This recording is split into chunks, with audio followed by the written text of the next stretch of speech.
네, 반갑습니다. 시애틀 드림교회 김범수 목사입니다. 지난 2005년입니다. 3월 달에 시애틀 드림교회 첫 번째 예배가 시작이 되었습니다. 한두 달 정도 기도 모임을 하다가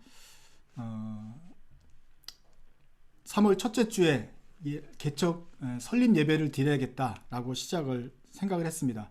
그런데 이제 마침 또 가는 날이 장날이라고 또 옆에 있던 한 가정은 가정일 때문에 나오질 못했고, 그래서 앞서 보신 심재훈 목사님과 저희 가정 부부와 그다음에 아이들 둘 해가지고 이제 5명이 예배를 처음에 드리게 되었습니다.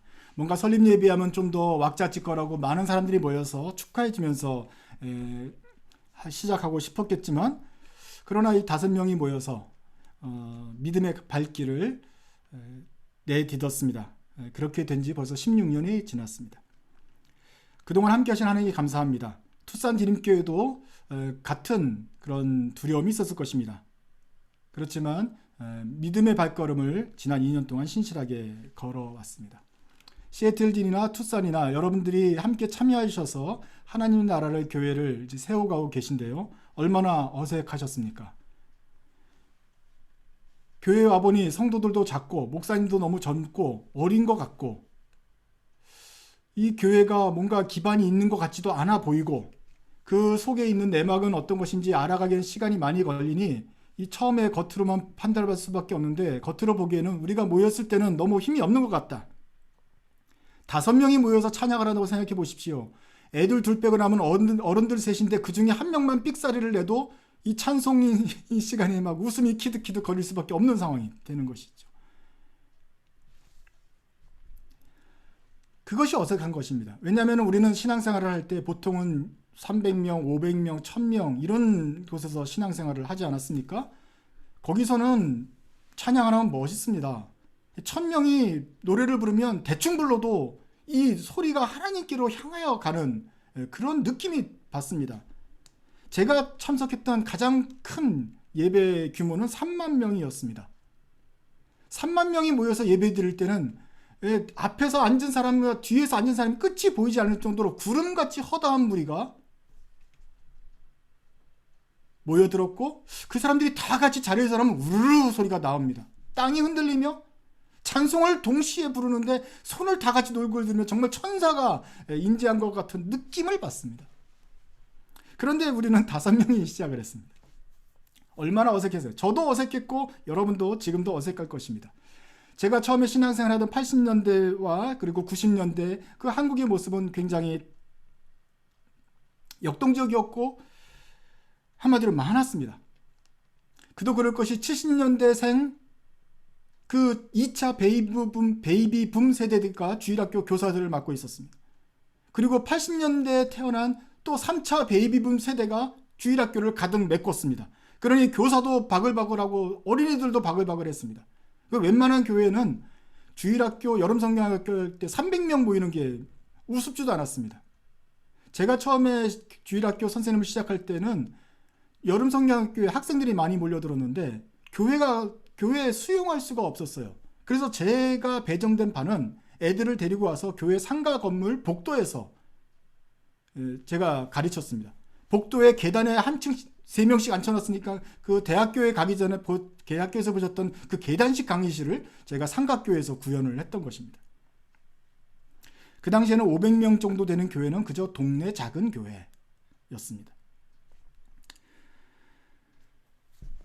그러나 지금은 더 이상 한국교회도 그렇지 않습니다. 인구가 감소했는데 요즘 대학교 들어가는 인구는 옛날에 비해서 4분의 1로 줄었습니다. 요즘은 어린이들도 태어나지 않습니다. 그래서 주일학교는 크게 감소했고 청년부는 없어진 교회가 많습니다. 우리는 이런 분위기에 낯설지만 적응하셔야 될 것입니다. 사람들이 많았던 시절이 있었지만 이제는 작게 모이는 것이 우리의 그 보통이 되겠구나 하는 것을 알아야 됩니다. 그런데 또 주님의 뜻하신 바가 있어서 우리가 하나 둘씩 미국에 오지 않았습니까? 미국 인구는 3억입니다. 한국보다 6배나 많은 큰 나라이지요. 그렇지만 그 속에 사는 아시아인 인구는 소수민족입니다. 미국에 사는 전체 아시아인 인구는 전체 인구의 5%에 불과합니다. 워싱턴주는 아시안 인구가 많습니다. 그래서 전체 인구의 7%가 아시안 인구입니다. 애리조나는 3%입니다. 그 아시안 인구라고 한다는 것은 거기는 인도, 파키스탄, 방글라데시, 인도네시아, 필리핀, 베트남, 미얀마, 라오스, 중국, 대만, 일본, 한국 다 포함한 숫자입니다. 그러니 미국 3억 인구 중에 5%고 그 5% 중에 10%만이 코리안 아메리칸인 것입니다. 그러니까 0.5%죠. 0.5%가 코리안 아메리칸이고 우리와 같은 한인들입니다. 그런데 그 중에 기독교는 얼마인지 아십니까? 한국 기독교 인구는 전체 인구의 20%를 넘은 적이 없습니다. 그러니 5명 중에 1명만이 기독교인 것입니다. 대략 말해서 1000명 중에 미국에 사는 1000명 중에 1명이 코리안 아메리칸 크리스찬입니다.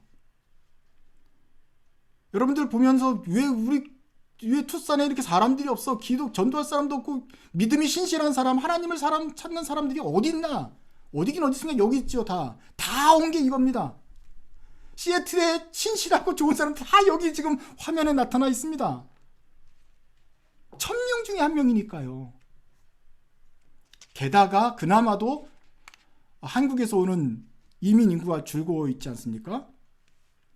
그나마도 한국에서 신실하게 신앙생활을 하던 인구가 더 줄고 있지 않습니까? 그러니 미주에서 복음을 전한다는 것이 쉽지는 않습니다. 그리고 이제 우리는 이런 시애틀 또 투싼 드림교회가 이렇게 작은 수가 모이는데 내년 후년에는 막 100명이 넘고 1000명이 되지 않을까 하는 꿈을 꾸기보다는 이러한 작은 규모의 공동체에 우리가 익숙해져야 되지 않을까 합니다. 우리의 이 작은 모임을 이상하게 여기지 말고 당연하게 생각을 하셔야 될 것입니다. 1000명 중에 1명입니다. 이 정도면 많이 모인 거 아닙니까? 이것은 그냥 제가 위안을 하기 위해서 한 것이 아닙니다. 예수님께서도 하셨던 것입니다. 예수님께서 그의 제자를 부르셨는데 12명을 부르셨습니다. 우리는 성경에서 예수님의 주변에 얼마나 많은 인구가 있는지 알고 있습니다. 보통 70문도라고 하는 사람도 있었습니다. 마가의 다락방에서 기도하던 120 제자들이 있었습니다. 예수님이 승천하실 때 보았던 500의 형제들이 있었습니다. 예수님께서 오병이어로 먹이셨던 5,000명은 어디 갔습니까? 주님이 5,000명을 부르지 않고 12명을 부르셨습니다. 그 이름들이 오늘 이 성경 본문에 기록되어 있지 않습니까? 그런데 이 12명이 복음을 전할 때는 12명이 떼거지로 몰려 다니지도 않았습니다. 둘씩 나누어서 고을로 가서 하나님 나라를 전파하되 천국이 가까워왔다라고 전하도록 주님이 말씀하셨습니다. 그러니 12명이 있는 것도 아닙니다. 예수님 포함해서 13명이면 조금 그래도 좀 있어 보일 텐데 고작 2명씩 가는 거예요. 우리 뒤에는 삼성전자가 있습니다. 우리는 그냥 2명이 대표지만 삼성전자 큰 그룹이 있습니다. 라고 하는 것이 아니고 우리 뒤에는 5팀이 더 있습니다. 다 합혀봤자 13명입니다. 이러한 사람들이 가는 것입니다. 그런데 주님은 12명이면 되었다 하고 12명만 부르셨습니다. 이 죄 많은 땅에 예수님이 오셔서 마귀를 이기고 복음을 전파하고 여기가 천국을 심기 위해서 본인이 혼자 오셨는데 혼자 하지 않으시고 제자들과 함께 하시는데 그 함께하는 제자들이 12명이면 족하다. 사실 그 중에 한 명은 가룟 유다이기 때문에 11명 밖에 안 되는 거예요. 12명도 많다 하시는 것이죠.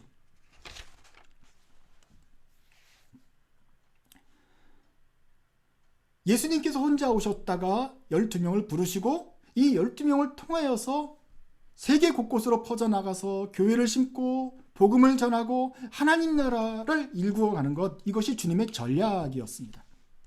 그리고 그 전략은 지금까지 우리가 보건대 가장 예수님의 뜻대로 잘 진행되는 좋은 전략이 하나님의 뜻이었다라고 우리는 볼 수가 있겠습니다.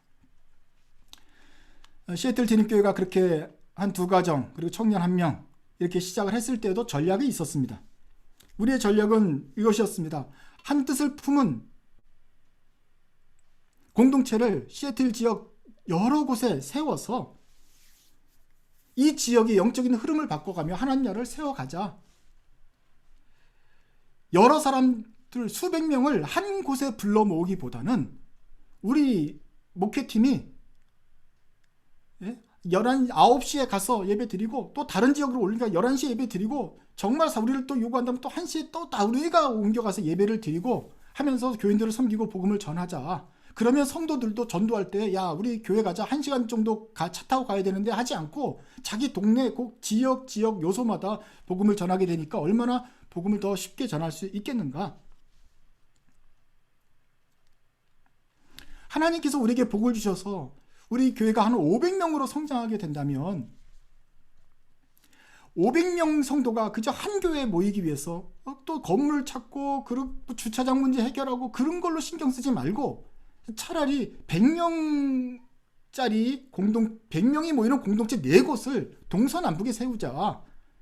그러면 이것이 훨씬 효율적이고 효과적으로 복음을 전하지 않겠는가? 아니 40명이 모이는 튼튼한 공동체를 10곳에 세우자. 그러면 시애틀 지역 전체가 쉽게 변화되지 않겠는가? 물론 여기엔 단점이 위험 요소가 있습니다. 효율적이고 합리적이고 공동체가 강화되면서 선교를 효과적으로 할 수 있게 됐고 이것이 실질적으로 미셔너들이 또 주님의 제자들이 사도행전에서 복음을 전했던 흩어져서 복음을 전했던 방법이기는 하지만 우리도 인간이기 때문에 위험 요소가 있죠.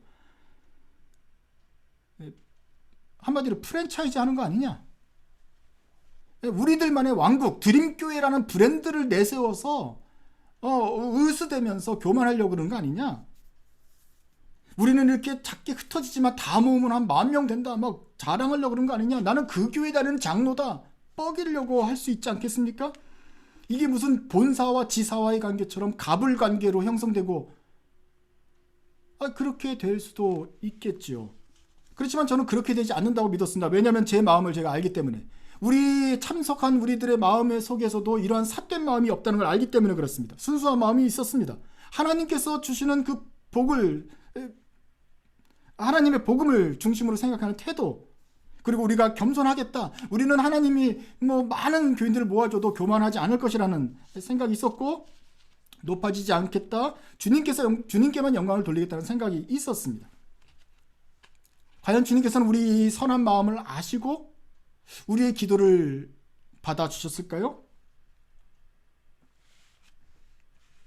또 2번째 우리의 소망은 도시를 품은 공동체였습니다. 교회를 심는 교회가 되게 하소서, 도시를 품는 공동체가 되게 하소서. 도시를 품는다는 건 무엇이냐면은 하나님께서 우리를 어느 도시든지 어느 마을이든지 보내신 이유가 있을 것이다. 제가 같이 공유한 그 등대 사진이 있는데 등대를 아무데나 두지 않고 꼭 필요한 곳, 위험한 곳, 누구든지 거기 꼭 가서 불을 비춰야 하는 그곳에 적재적소에 세운 의도가 있지 않습니까?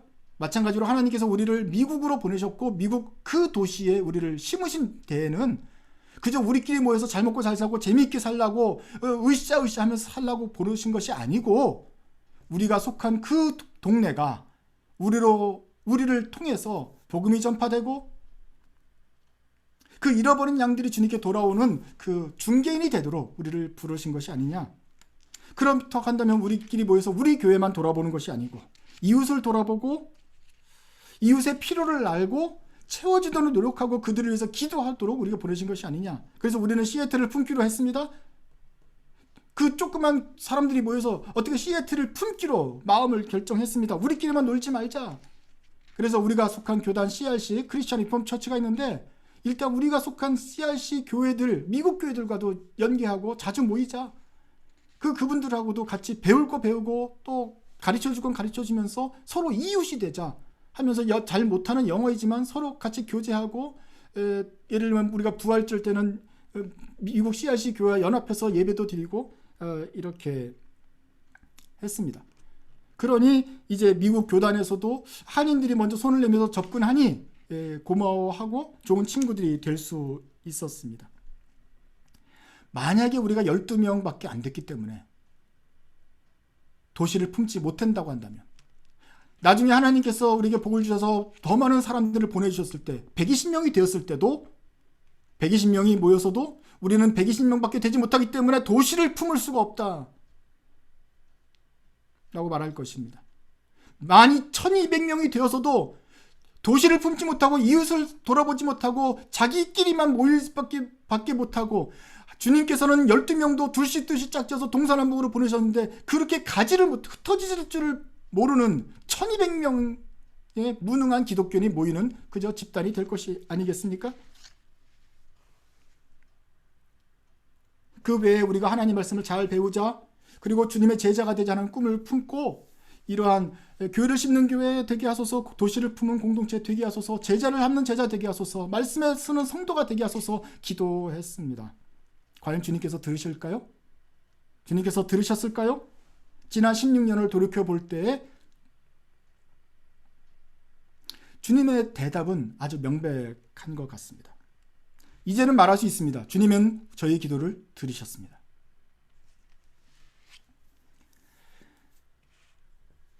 미시간에서 우리 알고 있던 김은두 목사님이 매사추세츠로 가셨습니다. 가시더니 보통 교회 개척 목사들도 교회 개척하는 거에 대해서 관심 없는 사람들도 있거든요. 그런데 하나님께서 그 마음을 주셔서 매사추세츠에 참, 시애틀도 그렇지만 그 척박하고 예수 안 믿는 비율 높고 동성애자도 많고 그저 세속적인 그 도시에 교회가 필요하겠다라고 생각을 해서 매사추세츠에 교회를 시작하셨다가 또 주님의 뜻하신 바에서 등대가 옮겨졌어요. 그래서 투싼에 갔는데 투싼도 참 사람보다 선인장이 많은 그 도시에 가가지고 복음을 전하기 시작했어요. 잘 될 리가 없죠. 한국에서도 힘든데, 미국에 5%밖에 아시안이 없는데 그 중에 10분의 1, 0.5%만 기독교 한국 사람인데 거기도 그것도 투싼에 가니, LA도 아니고 피닉스도 아닌 투싼에 있으니 잘 될 수가 없지 않겠어요? 그런데 그것은 저희가 볼 때는 하나님께서 저희의 기도를 들으신 것이겠다 생각합니다. 왜냐하면 주님께서 교회를 심는 교회 되게 해달라고 했는데 이 마음에 또 공명을 해서 또 김은든 목사님과 네 분이 마음에 울려서 여기서 교회를 심어야겠다라는 그런 어려운 결정을 내렸기 때문에 그렇습니다. 그리고 그랬더니 투싼에서 또 그 마음에 공명을 하는 또 신실하신 분들이 모여서 이렇게 함께 시작을 하게 되지 않았습니까? 이러한 비전이 또 움직이셔서 최근에는 플로리다에 있는 신동수 목사님이 또 시애틀 드림교회에 함께 하셨습니다. 하나님의 응답인데 굉장히 얄궂지 않습니까?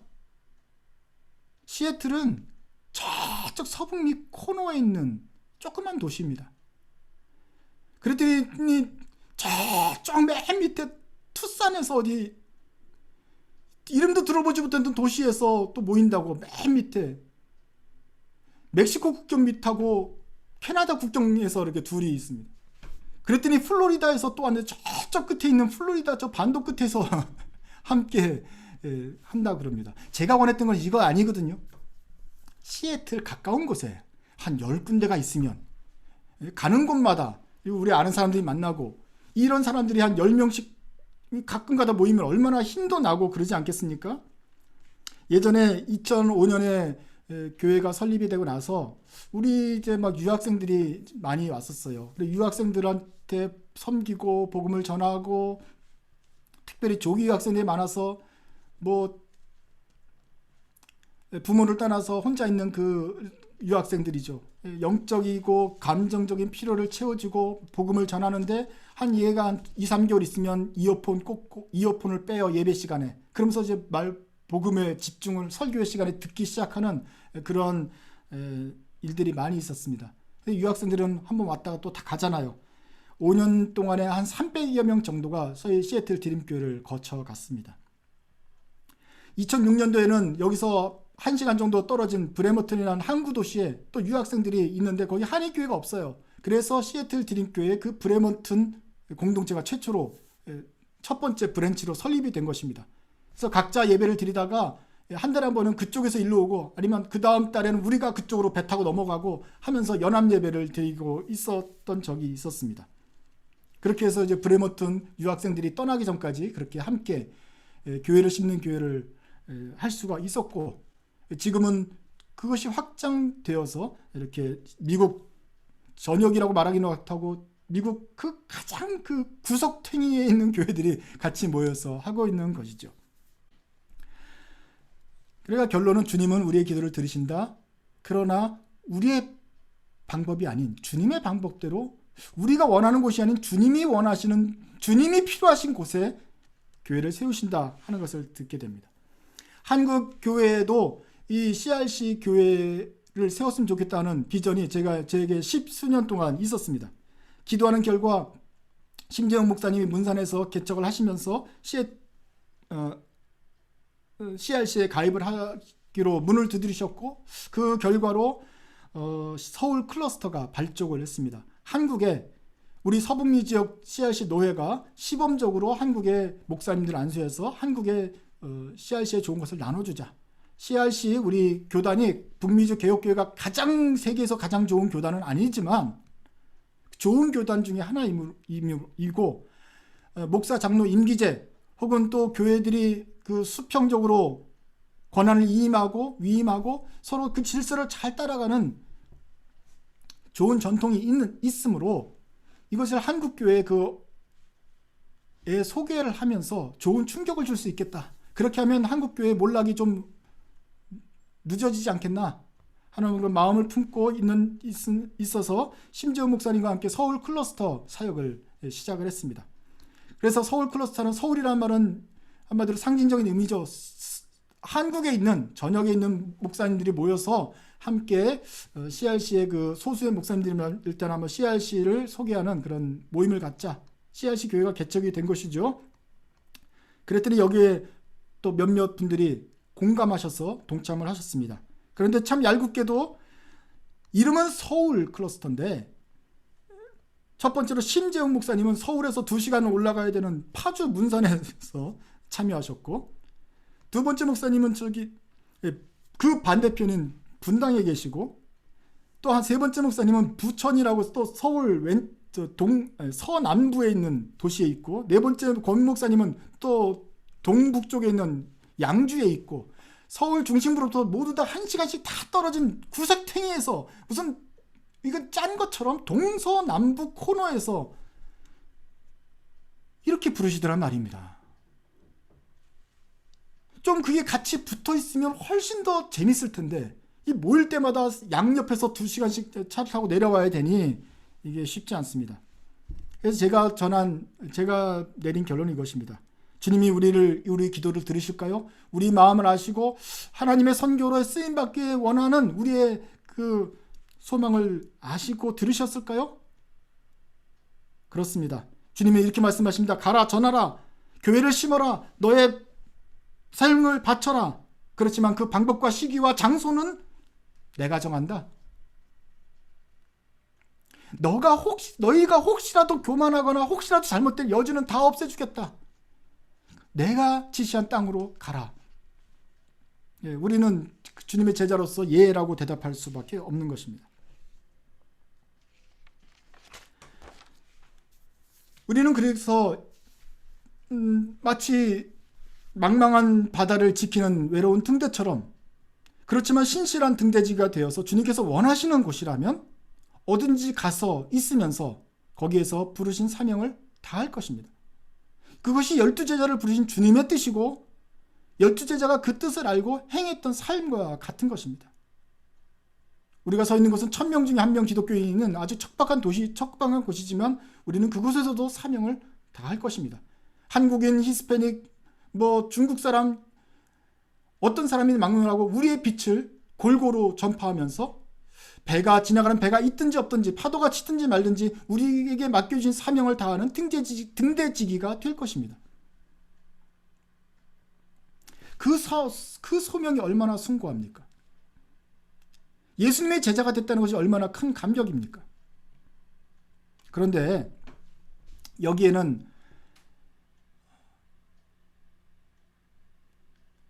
우려되는 것도 있습니다. 등대지기가 되고 교회를 심는 교회의 제자가 된다는 것은 되려 하면은 두려움이 앞섭니다. 우리가 이렇게 소수가 모였을 때 우리는 두려움에 빠집니다. 우리 사람들은 과연 이 교회가 창립 3주년을 맞을 수 있겠는가? 이 사람 빠지고 저 사람 빠지면 저 사람 빠지고 끝나는 거네? 문 닫아야겠네? 하는 그런 두려움이 금방 옵니다. 우리 이 인원 가지고 뭘 할 수 있겠는가? 낙심됩니다. 가진 것을 찾아보니 별로 없습니다. 얼마나 버틸 수 있겠는가? 언제까지 버티겠는가 하는 두려움이 우리에게 있습니다.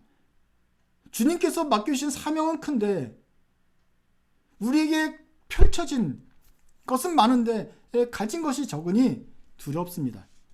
그래서 주님이 말씀하신 것 같습니다.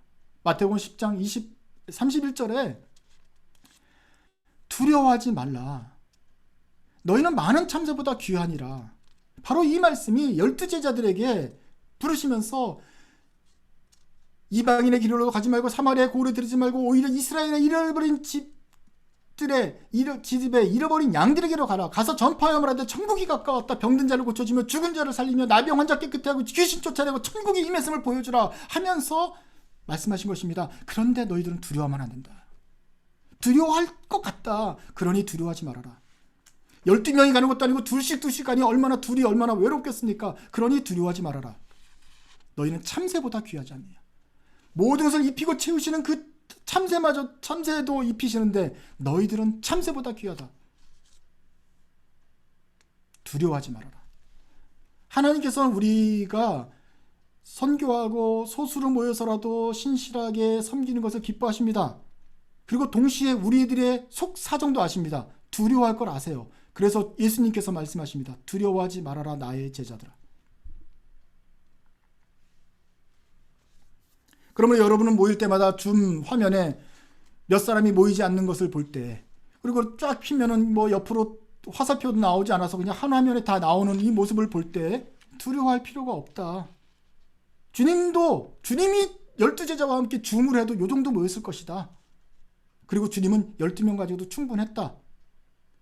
그 12명을 낳고 12명을 낳으면 세계가 다 세계가 복음을 듣게 될 것이다. 주님은 그렇게 충분히 생각하셨던 것입니다.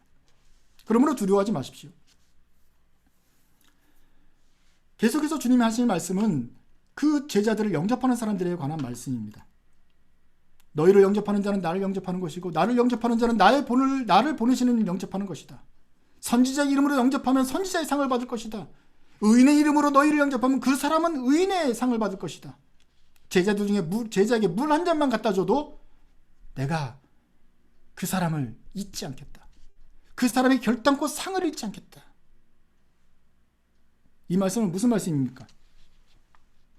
이 연약한 것처럼 보이는 제자들이 나가서 복음을 전할 때 여기 물 한 잔만 건네주는 사람, 그 사람의 호의를 주님이 잊지 않겠다. 그 상을 주겠다 하는 것입니다. 그러면 물 한 잔 갖다 준 사람에게 상을 주신 주님이 그렇게 직접 가서 복음을 전하는 제자들에게는 얼마나 큰 상을 주시겠습니까? 저 큰 파도와 맞서 싸워서 끝까지 빛을 비춘 등대지기에게는 얼마나 큰 상을 주시겠습니까? 그 12제자의 이름이 오늘 여기에 기록되어 있습니다. 그리고 주님의 손바닥에는 이 교회에 참석해서 하나님 나라의 복음 전하는 많은 성도들의, 그리고 여러분들 1000명 중에 한 명이 뽑혀서 여기에 참석하신 여러분들의 이름들이 다 똑똑히 기록되어 있을 것입니다. 여기에서 여러분들이 흘린 눈물, 기도, 수고, 모든 것을 주님이 잃지 않고 그 사람들이 결단코 상을 잃지 않을 것이라고 말씀하십니다.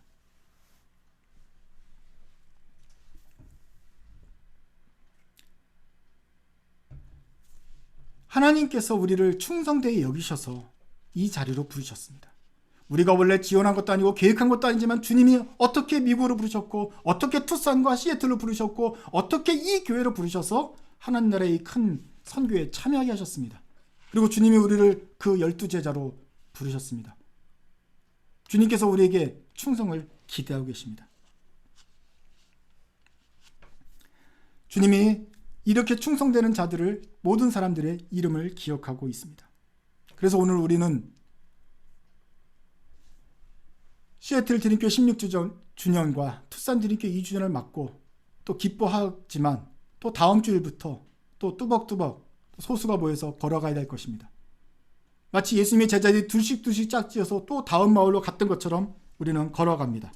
그러나 여러분, 두려워하지 마십시오. 외로워하지 마십시오. 그 뒤에는 우리만 걷는 것이 아니라 그 뒤에는 우리와 같은 5팀이 동서남북 사방에 가면서 똑같은 복음을 한뜻으로 품고 전하고 있습니다. 우리는 함께하는 동료들이 있습니다. 그리고 그 동료들 뒤에는 우리의 주님인 예수님이 계십니다. 그 예수님께서 오늘도 우리를 격려하십니다. 나의 사랑하는 제자들아, 두려워하지 말아라. 기도하겠습니다.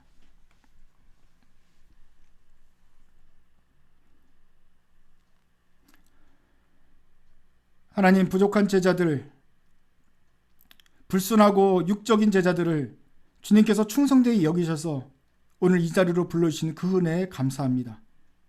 우리를 살려주셨을 뿐만 아니라 이제 저희를 신실하게 믿고 이 복된 자리로 불러주셔서 선교의 사명을 감당하게 하시니 감사합니다. 사람들이 많은 큰 교회여서 이 사람 저 사람 다른 사람에게 미룰 수도 있는 환경이 아니라 꼭 우리가 해야만 되는 이곳으로 주님이 불러주신 것을 감사합니다. 그래서 저희가 지금껏 주님께서 부르신 이 자리에서 물러나지 않으며 복음을 전하도록 인도하신 주님 고맙습니다. 또한 주님 감사하는 것은 둘씩 제자들을 짝지어 보내면서 두려워하지 말라고 하시며 우리의 마음을 읽어주신 것 감사합니다. 주님, 저희들도 두려웠고 외로웠습니다.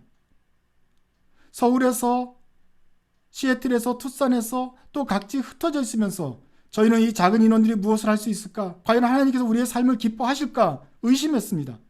그러나 다시 한번 두려워하지 말라고 확증하여 주시니 감사합니다. 뒤를 돌아보지 않으며 주님을 계속해서 따를 수 있는 힘을 주셨습니다.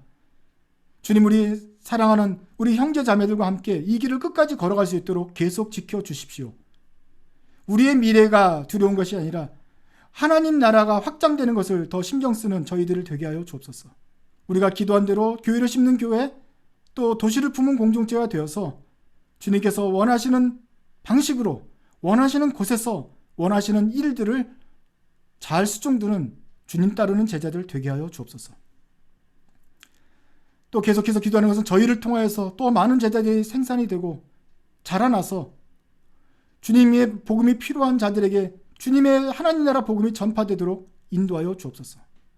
그래서 저희들이 하늘나라에서 주님을 다시 얼굴을 배울 때에는 또 주님의 우리 이름을 기억하고 계셨다는 것을 또 확인하면서 기뻐하는 그날이 되게 하여 주옵소서. 예수님의 이름으로 기도드립니다. 아멘.